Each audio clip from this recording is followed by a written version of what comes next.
আজ আমরা inter Milan ও AC মিলানের দ্বৈরথের ইতিহাস সম্পর্কে জানব। এসি মিলান উৎপত্তি লাভ করে 1899 সালে, ইন্টার মিলান উৎপত্তি লাভ করে 1908 সালে, অর্থাৎ এসি মিলানের 8 বছর পর ইন্টার মিলান উৎপত্তি লাভ করে। এসি মানে হলো association of Calcio and inter Milan মানে হলো ইন্টারন্যাশনাল মিলান।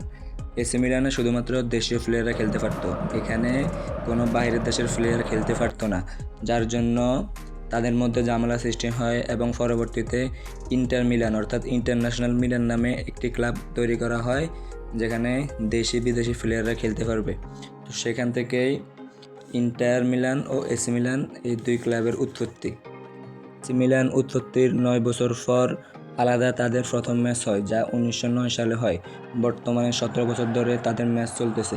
এরই মধ্যে এসি মিলান 7 বার ইউএফএ চ্যাম্পিয়ন্স লিগ জিতেছে এবং ইন্টার মিলান 3 বার ইউএফএ চ্যাম্পিয়ন্স লিগ জিতেছে এবং লিগ টাইটেলে দুই টিম 19+ শিরোপা জিতছে।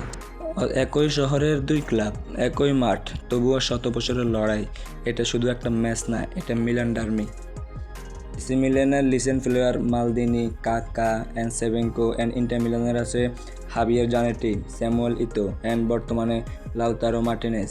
এই দুই ক্লাবের মাঠ একটাই, এটা হচ্ছে সান সিরো, যেটা ইতালির মিলানে অবস্থিত। একটা ক্লাব ইউরোপ দাপিয়েছে এবং বর্তমানে ইন্টার মিলান, যা ঘরোয়া লিগ কাঁপাচ্ছে। বর্তমানে ইন্টার মিলান পারফরমেন্সের দিক থেকে এসি মিলান থেকে অনেক এগিয়ে আছে। বর্তমানে এসি মিলানের পারফরমেন্স এবং লিগ টাইটেল জিতা না হলেও ইন্টার মিলান বর্তমানে খুব ভালো খেলতেছে। গত ইউএফএ চ্যাম্পিয়ন্স লিগের ফাইনালও তারা খেলছে এবং যেটা পিএসজির সাথে শেষ হয়েছে। তো আমাদের আজকের ভিডিওটি এই পর্যন্তই। ধন্যবাদ।